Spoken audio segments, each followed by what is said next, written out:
Hello guys, welcome back to let's talk Mallu channel. നമ്മൾ ഇന്ന് കാണാൻ പോകുന്നത് money heist season 5 part 1 episode 3 ആണ്. 1 and 2 ഓൾറെഡി നമ്മുടെ ചാനൽ നമ്മൾ ചെയ്തിട്ടുണ്ട്. താഴെ ഡിസ്ക്രിപ്ഷനിൽ ലിങ്ക് കൊടുത്തേക്കാം. അർട്ടൂറോനെ രക്ഷപ്പെടുത്താൻ ശ്രമിക്കുന്ന സ്റ്റോക്ക്ഹോമിനെ കാണിച്ചുകൊണ്ടാണ് ഈ എപ്പിസോഡ് സ്റ്റാർട്ട് ചെയ്യുന്നത്. പെട്ടെന്നുണ്ടായ ഒരു ദേഷ്യത്തിന്റെ പുറത്ത് അർട്ടൂറിനെ ഷൂട്ട് ചെയ്തെങ്കിലും പിന്നീട് അവൾക്ക് കുറ്റബോധം തോന്നുകയാണ്. അങ്ങനെ എങ്ങനെയെങ്കിലും അർട്ടൂറിനെ രക്ഷപ്പെടുത്താനുള്ള തീവ്ര ശ്രമത്തിലാണ്. അവളെ സഹായിക്കാനായി ഡെൻവറും മനിലയും എല്ലാവരും ഒരുമിച്ച് പ്രയത്നിച്ചുകൊണ്ടിരിക്കുകയാണ്. അങ്ങനെ അവരുടെ തീവ്ര ശ്രമത്തിനു ശേഷം അർട്ടൂറോയ്ക്ക് പൾസ് തിരിച്ചു കിട്ടുകയാണ്. എത്രയും പെട്ടെന്ന് അർട്ടൂറിനെ പുറത്തെത്തിച്ച് വൈദ്യുതസഹായം കൊടുക്കുകയാണെന്നുണ്ടെങ്കിൽ അർട്ടൂറോ രക്ഷപ്പെടുമെന്നും അതുകൊണ്ട് തന്നെ അർട്ടൂറിനെ പുറത്തു വിടണമെന്നും സ്റ്റോക്ക്ഹോം പെലർമയോട് പറയുകയാണ്.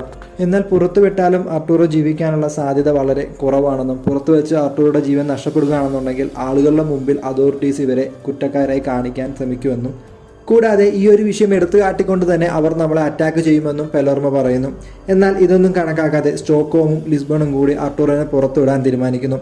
അർട്ടൂറോയുടെ കൂടെ ഗവർണറെയും വേറൊരു ഹൈസിനെ അവർ പുറത്തോട്ട് വിടുകയാണ്. എന്നാൽ അതിനുശേഷവും അർട്ടൂറോനെ വെടിവെച്ച ആ ഷോക്കിൽ നിന്നും സ്റ്റോക്ക്ഹോം ഇതുവരെ വിട്ടുമാറിയിട്ടില്ല. അവളെ മനില ആശ്വസിപ്പിക്കുന്നുണ്ട്. അവിടുന്ന് കട്ട് ചെയ്ത് നമ്മളെ കാണിക്കുന്നത് ബെർലിൻ്റെ ഒരു ഫ്ലാഷ് ബാക്ക് ആണ്. ബെർലിൻ തന്റെ മകനായ റാഫേലിനെ ബൊഗോട്ടോയ്ക്കും മാർഷലിനും പരിചയപ്പെടുത്തി കൊടുക്കുകയാണ്. അത് മാത്രമല്ല, അവർ അടുത്തതായിട്ട് ചെയ്യാൻ പോകുന്ന ഹൈസിനെ കുറിച്ച് പ്ലാൻ ചെയ്തുകൊണ്ടിരിക്കുകയാണ്. അതായത് മ്യൂസിയത്തിൽ നിന്ന് വൈക്കിംഗ് ഗോൾഡ് അടിച്ചു മാറ്റുക എന്നുള്ളതാണ് അവരുടെ അടുത്ത പ്ലാൻ. എന്നാൽ പുരാതനമായ വസ്തുക്കൾ മോഷ്ടിക്കുന്നതിനോട് റാഫേലിന് തീരെ താല്പര്യം ഉണ്ടായിരുന്നില്ല. അവർ അതിനെക്കുറിച്ച് അങ്ങനെ സംസാരിച്ചുകൊണ്ടിരിക്കുകയാണ്. അവിടുന്ന് കട്ട് ചെയ്ത് പിന്നെ നമ്മളെ കാണിക്കുന്നത് അലീഷ്യനെയും പ്രൊഫസറിനെയൊക്കെയാണ്. അലീഷ്യ പ്രൊഫസറിനെയും മറ്റു രണ്ടുപേരും കെട്ടിയിട്ടിരിക്കുകയാണ്. അവർ ന്യൂസ് കണ്ടുകൊണ്ടിരിക്കുകയാണ്. ന്യൂസിൽ കാണിക്കുന്നത് അർട്ടൂറോനെ വെടികൊണ്ടതിന് ശേഷം പുറത്തോട്ട് കൊണ്ടുപോകുന്ന സീനുകളാണ് കാണിച്ചുകൊണ്ടിരിക്കുന്നത്. അത് കാണുമ്പോൾ അലീഷ്യ പറയുന്നുണ്ട്, നിങ്ങളുടെ കളികളെല്ലാം അവസാനിച്ചിരിക്കുന്നു. ഇനി ഒരാൾ മരിച്ചു കഴിഞ്ഞാൽ നിങ്ങളെ മിലിറ്ററി അറ്റാക്ക് ചെയ്യും. നിങ്ങളുടെ ടീമിലെ എല്ലാവരെയും അവർ കൊന്നുകളയും. നിങ്ങൾക്ക് ഇനിയും കുറച്ച് സമയം കൂടി ബാക്കിയുണ്ട്. എൻ്റെ അടുത്ത് സത്യം തുറന്നു പറയുകയാണെന്നുണ്ടെങ്കിൽ ഞാൻ നിങ്ങളെ രക്ഷിക്കാം. ഞാൻ അവരെ വിളിച്ച് എല്ലാ ഡീറ്റെയിൽസും കൊടുക്കാം. നിങ്ങളുടെ ടീമിലുള്ള ആരും മരിക്കില്ല. അവർക്ക് ജയിൽ ശിക്ഷ മാത്രമേ കിട്ടുള്ളൂ. എന്നാൽ ഇതേ സമയം പോലീസ് സ്റ്റേഷനിൽ ഗവർണറെ പോലീസുകാർ ചോദ്യം ചെയ്തുകൊണ്ടിരിക്കുകയാണ്. ഗവർണർ നടന്ന സംഭവങ്ങളൊക്കെ അവരോട് പറയുന്നുണ്ട്. അർട്ടൂറോ വെടികൊണ്ടത് ഒരിക്കലും അവർ മനഃപൂർവ്വം ചെയ്തതല്ല, അവർ സെൽഫ് ഡിഫെൻസിന് വേണ്ടി ചെയ്തതാണ് എന്നൊക്കെ പറയുന്നുണ്ട്. എന്നാൽ ഇതൊന്നും ചെവിക്കൊള്ളാൻ ടാമായോ തയ്യാറല്ലായിരുന്നു. അർട്ടൂറോ എങ്ങാനും മരിക്കുകയാണെന്നുണ്ടെങ്കിൽ അതിന്റെ പൂർണ്ണ ഉത്തരവാദിത്തം ഹേസ്റ്റ് ടീമിനെ തലയിൽ വെക്കാനായിരുന്നു അയാളുടെ ഉദ്ദേശം. അതിനായി ടമായ ഒരു പ്രസ് മീറ്റ് വിളിച്ചു ചേർക്കുകയാണ്. എന്നിട്ട് ഹേസ്റ്റ് ടീം മുഴുവൻ കൊലപാതകങ്ങളാണ് എന്ന് ജനങ്ങൾക്ക് മുമ്പിൽ വരുത്തി തീർക്കാൻ ശ്രമിച്ചുകൊണ്ടിരിക്കുകയാണ്. അത് മാത്രമല്ല, അലീഷ്യയാണ് ഇവരെ സഹായിച്ചുകൊണ്ടിരുന്നതെന്നും അലീഷ്യക്കെതിരെ അറസ്റ്റ് വാറന്റ് പുറപ്പെടുവിച്ചു എന്നൊക്കെ ടമായോ ആ ന്യൂസിൽ പറയുന്നുണ്ട്. ഇതെല്ലാം ന്യൂസിലൂടെ കണ്ടുകൊണ്ടിരിക്കുകയാണ് അലീഷ്യയും പ്രൊഫസറും. അലീഷ്യക്കെതിരെ ഇങ്ങനൊരു ന്യൂസ് വന്നത് കണ്ടിട്ട് അലീഷ്യയുടെ കിളി പോയിരിക്കുകയാണ്. എന്നാൽ പ്രൊഫസർക്ക് ഇതൊരു അവസരമായിരുന്നു. പ്രൊഫസർ ഈ ഒരു അവസരം ഉപയോഗപ്പെടുത്തി അലീഷ്യയോട് സംസാരിച്ചുകൊണ്ടിരിക്കുകയാണ്. എന്നാൽ അലീഷ്യ ഒന്നിനും സമ്മതിക്കുന്നില്ല. അവർ തമ്മിൽ വാഗ്വാദം നടന്നുകൊണ്ടിരിക്കുകയാണ്. പെട്ടെന്ന് അലീഷ്യയുടെ വാട്ടർ ബ്രേക്ക് ആവാണ്. അലീഷ്യ പ്രഗ്നൻസിയിലോട്ട് കടക്കുന്നു. എന്നാൽ അലീഷ്യയ്ക്ക് എന്ത് ചെയ്യണമെന്ന് അറിയില്ലായിരുന്നു. പ്രൊഫസറോടുള്ള ദേഷ്യം കൊണ്ട് തന്നെ പ്രൊഫസറെ അവൾ അഴിച്ചുവിടില്ല എന്ന് തന്നെ പറയുന്നു. തൻ്റെ കുട്ടിയെ താൻ തന്നെ പ്രസവിക്കും എന്ന് പറഞ്ഞിട്ട് അതിനുള്ള ശ്രമം നടത്തിക്കൊണ്ടിരിക്കുകയാണ് അലീഷ്യ. ഇതേ സമയത്ത് ബാങ്കിനുള്ളിൽ പെലർമോയും ടീമും ആർമിയെ എതിർക്കാനുള്ള തയ്യാറെടുപ്പുകൾ നടത്തിക്കൊണ്ടിരിക്കുകയാണ്. ഈ സമയം തന്നെയാണ് ടമായോ പ്രസ് മീറ്റ് അവസാനിപ്പിച്ച് പോലീസ് ടെന്റിലോട്ട് വരുന്നത്. അയാൾ എന്തോ ആലോചിച്ചുറപ്പിച്ചുകൊണ്ടാണ് അങ്ങോട്ട് വന്നിരിക്കുന്നത്. വന്ന ഉടനെ തന്നെ സഗാസ്കയും ടീമിനെയും അകത്തോട്ട് വിളിച്ച് അവരെ അറ്റാക്ക് ചെയ്യാനുള്ള പ്ലാനുകൾ തയ്യാറാക്കിക്കൊണ്ടിരിക്കുകയാണ്.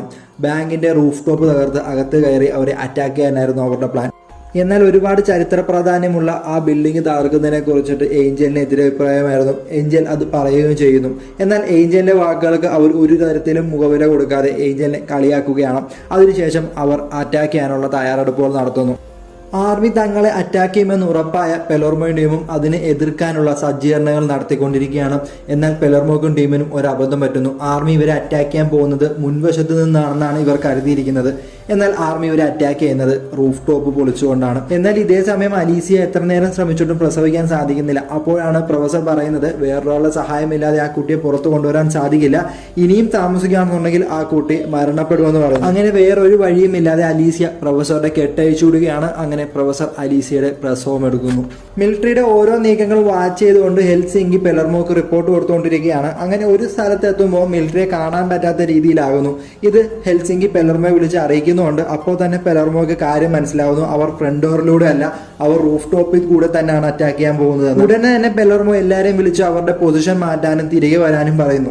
അങ്ങനെ ആർമി റൂഫ് ടോപ്പിൽ കയറി ബോംബുകൾ സെറ്റ് ചെയ്തുകൊണ്ടിരിക്കുകയാണ്. ഇതേ സമയം പ്രൊഫസർ അലീഷ്യയുടെ കുട്ടിയെ പുറത്തെടുക്കുന്നു. ആ കുട്ടിയെ കണ്ടതും പ്രൊഫസർക്ക് എന്തെന്നില്ലാത്തൊരു സന്തോഷമാണ്. അവരെല്ലാവരും സന്തോഷിച്ചുകൊണ്ടിരിക്കുമ്പോഴാണ് അവിടെ ആർമി ബോംബ് ബ്ലാസ്റ്റ് ചെയ്യുന്നത്. ഇത് ന്യൂസ് ചാനലിലൂടെ കണ്ട് ഞെട്ടിത്തെറിച്ച് നിൽക്കുന്ന പ്രൊഫസറെ കാണിച്ചുകൊണ്ടാണ് ഈ എപ്പിസോഡ് അവസാനിക്കുന്നത്. ചില സാഹചര്യങ്ങളിൽ നിന്ന് പ്രൊഫസറെ രക്ഷിക്കുന്ന ചില ഭാഗ്യ നിമിഷങ്ങളുണ്ട്. ആ ഒരു ഭാഗ്യം ഇപ്രാവശ്യം കൊണ്ടുവന്നത് അലീഷയുടെ കുട്ടിയുടെ രൂപത്തിലാണ്. ഈ ഒരു ഭാഗ്യം കൊണ്ട് പ്രൊഫസർക്ക് മറ്റുള്ളവരെ രക്ഷിക്കാൻ സാധിക്കുമോ? എന്താകുമെന്ന് നമുക്ക് അടുത്ത എപ്പിസോഡിൽ കാണാം. അടുത്ത എപ്പിസോഡ് നമ്മൾ ഉടനെ തന്നെ അപ്ലോഡ് ചെയ്യുന്നതായിരിക്കും. ഈ വീഡിയോ നിങ്ങൾക്ക് ഇഷ്ടപ്പെട്ടുവെങ്കിൽ ലൈക്ക് ചെയ്യുക, ഇഷ്ടപ്പെട്ടില്ലെങ്കിൽ ഡിസ്ലൈക്ക് ചെയ്യുക. നിങ്ങളുടെ അഭിപ്രായങ്ങൾ കമന്റായി രേഖപ്പെടുത്തുക.